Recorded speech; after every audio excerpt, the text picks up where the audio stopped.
I don't think in a 15-minute conversation, I don't think the conversation got into that level of detail. That's the U.S. State Department spokesman P.J. Crowley addressing reporters there in Washington, D.C. He spoke briefly about the conditions under which journalists have been working in Cairo, extremely difficult conditions. In the last hours, we've heard of journalists being harassed even at their hotel. It's also been extremely difficult for our own reporters on the ground. That's why we've not been naming them. The material has been confiscated. Right now, the pictures, in fact, we're showing you the latest pictures out of Cairo. We're not able to bring you live pictures because, again, it's been extremely difficult for our reporters to work on the ground. The material confiscated. Let us now speak to one of our reporters on the ground. He joins us on the line from Tahrir Square, I believe. Again, we're not naming him for safety and security reasons. Another long night it's looking like in Tahrir Square. Set the scene for us. Tell us what's happening there right now as we speak.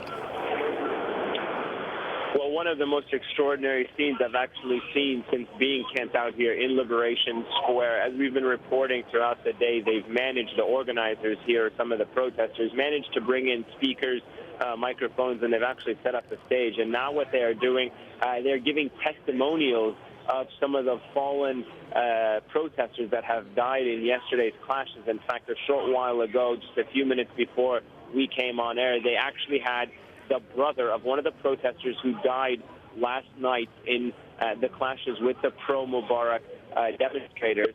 And essentially, the brother who addressed the crowd spoke on the loudspeakers, telling them that the fight must go on, that the struggle must go on, that his brother had died as a martyr. He talked about his brother and how important it was for him to be here and why he decided to stay here and defend Tahrir Square, as he described it. And that brought a huge roar of applause from the crowd. And it's being duplicated. We're hearing people on the loudspeakers. They're telling us more about some of these fallen victims. So it is indeed an extraordinary scene here. All of this happening inside the barriers, the makeshift barriers that have now been set up on all of the major entrance points into Tahrir Square. The numbers today, this time of night, much larger than what we've seen in the past few nights. An indication, perhaps, that those who have come and spent the day here, unlike previous nights, do not feel that it is safe enough to go home. And in fact, perhaps, are really bunkering down and bracing themselves for what could be a long night ahead of tomorrow's scheduled protest. So the protesters there are pretty much energized, pretty much determined to go on with their movement, if I understand you correctly. Tell us about the mood, because last night, at this hour last night, it was a totally different mood where you are. I mean, there were clashes still, we were hearing gunfire and so on. The mood was very somber. What's the mood like tonight in there in Tahrir Square? Well, it's definitely been given a fervor of defiance. There's no doubt that tonight's tone has been one of great significance for the people to remain here, to remain steadfast, for them to unite even more. In previous nights, we've seen a bit of a celebratory or perhaps even a festive atmosphere. There was a lot of dancing, a lot of chants, a lot of people playing on instruments and drums. And there was a bit of and truly a celebratory atmosphere. That has given way to a much more serious tone today, perhaps even a more somber tone, but nonetheless one of defiance. There is a slight stronger anger in the voices of the people at the loudspeakers. They're speaking with more passion, and you can feel that not only in the way that they are talking, but also in the attitudes of the people when you're in and about with the crowds below. So that is the mood tonight, but certainly they are remaining very much steadfast in their demands. And every once in a while, you still hear the chants that we've been hearing for the past several days against President Mubarak and his regime. It's certainly very surprising that these pro-democracy protesters have been able to hold their ground in the last few hours. Those are pictures we're watching right now of earlier in the day when there were still skirmishes between the pro-Mubarak supporters, if we can call them that, and the pro-democracy ones. Tell us about how they're organizing themselves inside the square. Again, it's going to be a very long night for them, a very unpredictable day tomorrow, Friday. How are they organizing themselves? How are they able to eat, to sleep inside the square? Well, it's been extraordinary to see how these people have managed to do that. For the last several days that we've been here, we can categorically say that this was and has always been very peaceful protest. The people that have been coming in have always been searched. There were no indications that there were any weapons or any type of instruments that could be used in any kind of capacity. What ended up happening at yesterday's events when the pro-Mubarak protesters attacked the crowd of people here, what we saw really was at beginning very makeshift self-defense mechanisms, people breaking the concrete, breaking the barrier, breaking whatever they can into small pieces so that they can ultimately use as projectiles.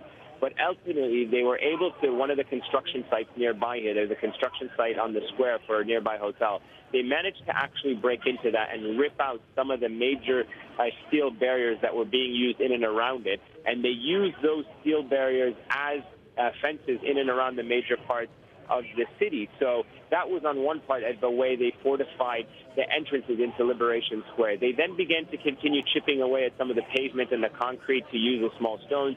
They then ferried all of those to the various entrance points. We've seen throughout the course of the day ordinary people bringing in boxes of food, rations, medical supplies. There are still volunteer doctors below that are tending to the wounded. And, you know, obviously, as we were talking about the loudspeakers, still trying to keep morale very high for the protesters. So it really is a testament to how the people here have been able to organize themselves in various responsibilities that indicate just how determined they are to try to hold this territory, not just for a symbolic reason, but also for their own safety. Again, for our viewers just joining us now, the pictures you're seeing on your television screen right now are pictures from earlier in the day of the clashes that occurred earlier in the day between the pro-democracy protesters and the so-called pro-Mubarak protesters. But our correspondent is on the line right now telling us that the situation inside Tahrir Square and around it is much calmer tonight than it was a few hours ago. I wanted to ask you also about these pro-Mubarak supporters. Are they anywhere to be seen near Tahrir Square tonight, and are they as committed as the pro-democracy supporters?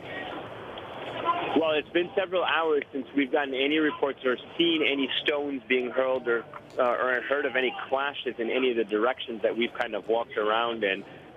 So I can't say that they're completely away, but they are not near, or they are not at least in any direct confrontation at this time of the night, with the pro-democracy protesters inside. Now, whether or not they are as determined, that really is very speculative, because there's several reasons behind that. What we were told, a lot of these protesters that gathered were motivated by financial incentives. Some of them were given money. We are told, and this is the accounts that we were getting from many of them that had actually been captured here on the inside, they were simply given anything between 50 to 100 pounds to come here. We even heard testimonies from people at factories outside of Cairo who were told that they would be bussed in to protest and to demonstrate. Right. So their commitment not clearly as determined as the people here, but it is at least the indication that they were in this for more financial incentives than they were for ideological ones. And there certainly have been a lot of gray areas about who these pro-Mubarak supporters are. Some of them, I've heard, have been calling themselves, in fact, pro-Egypt supporters, and they say the president has made enough concessions already and simply want a return to stability. Can you tell us more about these pro-Mubarak supporters and who they are? Sure. I mean, we're only getting anecdotal evidence from who these people are. And I can tell, having been here in the square, that there have been, at least on my watch, 6 to 7 pro-Mubarak supporters that have somehow managed to get inside the crowds here. They've been arrested or essentially, captured, if you will. They were then handed over to the army. The army then takes off of their cell phones, takes their IDs off of them. And in a few instances, we were told that they were people either carrying cards belonging to the ruling National Democratic Party. There was also a lot on the, on the internet as well, blogosphere, pictures of the bloggers of IDs saying that they belong to the former security services that essentially melted away on Friday. We've also spoken to people that told us that they were given calls by their factories to get on buses, government-owned buses, and that they would be shipped here, or like at least, here in order to participate in these protests. Now, that's a general picture of some of the accounts that we were getting. It's very difficult to say that there aren't, some genuine loyal supporters, but at least that were the indication that we're getting about the identity of some of these people involved in the pro-Mubarak supporters. The question really, though, has to focus on how they were, and this is what we've been hearing as well from the Prime Minister and now the Vice President, which is, why did these people decide to come to Liberation Square? Who coordinated them? And in fact, we heard from the Prime Minister and the Vice President some very conflicting statements, because the Vice President suggested that there was a conspiracy behind it, that there was some type of coordinated and concerted effort to have this confrontation happen. The Prime Minister was a little bit more, distancing himself from the conspiracy theory, though he did promise to investigate it, because the timing of it and the coordination of it, the scale of it, seems to be very alarming. It did not seem to be a spontaneous outburst of emotional support for the president. All right, thank you very much. That's our correspondent on the ground, one of them, in fact, talking to us there about the situation in Tahrir Square this Thursday evening. Again, we're bringing you the latest pictures there from Tahrir Square. There were earlier clashes, but our correspondent again telling us that the situation is much calmer tonight. We're not able to bring you the live pictures that we've been bringing you over the last few days because, again, it's been extremely difficult for journalists to work on the ground, especially ours. Our cameras confiscated. Several of our journalists arrested, 3 arrested today, 1 is missing. Of course, this is not just for foreign journalists, but let me just tell you about the latest developments that have been happening if you're just joining us. So these are the latest developments. Again, if you're just joining us, it all appears calm now in Tahrir Square, but it has been tense once again over the last few hours with sporadic skirmishes taking place between the pro-democracy protesters and the so-called Mubarak supporters. On Wednesday night, Tahrir Square was very different. There have been several political developments as well. The Prime Minister spoke today. The Prime Minister spoke, apologizing. We also heard that the Interior Minister, the former Interior Minister, Habib al-Adli, and 3 businessmen with links to President Mubarak are being investigated for the alleged abuse of public funds. Their assets have been frozen and they've been banned from leaving the country. The Prime Minister has apologized for Wednesday's clashes and has vowed it will not happen again. And the new Vice President, Omar Suleiman, gave a long interview on state TV just a few hours ago, and he's pledged to punish those behind the violence on Wednesday. He's also promised to release anti-government protesters who've been wrongly arrested.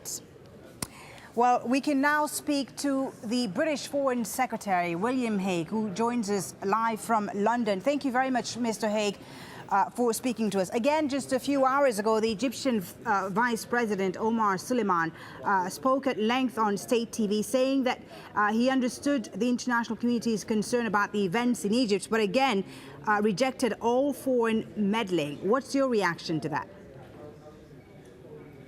Well, we're not meddling. As friends of Egypt, I think it's right for us to give clear advice and to express the hope that the divisions that obviously exist in Egypt can be sorted out in a stable and peaceful and democratic way. That is really what nations who are traditional friends of Egypt, like Britain, want to see. And we're not trying to determine who is the president or who makes up the cabinet of Egypt. That is for the Egyptian people to decide. But of course, we want to encourage an orderly transition, and we want to protest against some of the things that seem to have happened, such as in the last 24 hours, the intimidation and harassment of journalists, the attacks on protesters, which are going to be investigated, as you have reported. I think in whatever country those took place, we would be entitled to protest about those things. Okay, Mr. Hague, we've seen the Obama administration in the last few days pretty much struggle to find the right language to satisfy the demands of the protesters down in Tahrir Square. What is Britain's position exactly on what's happening in Egypt? Well, our position and the position of the United States and of all the European countries in the European Union is very close. We recognize that Egypt must determine its own affairs, but clearly a change is taking place in Egypt. We want that to happen in an orderly way, but we want it to happen quickly. And the reason we want it to happen quickly... When you say want it to happen quickly, how quickly are you saying? Do you think September is too late for President Mubarak to be standing down? Well, again, we're not trying to determine the date of a presidential election or indeed who is the president, but we are saying that what matters is not so much the date of an election, but the process that now gets going that leads to that election, so that people can have confidence there are free and fair elections, that there will be a broadly based government, that the change is irrevocable, that this is not a stalling tactic. I think that's what many people in Egypt and what the whole world wants to know. What sort of change exactly? I'm sorry to interrupt you, but what sort of change would you like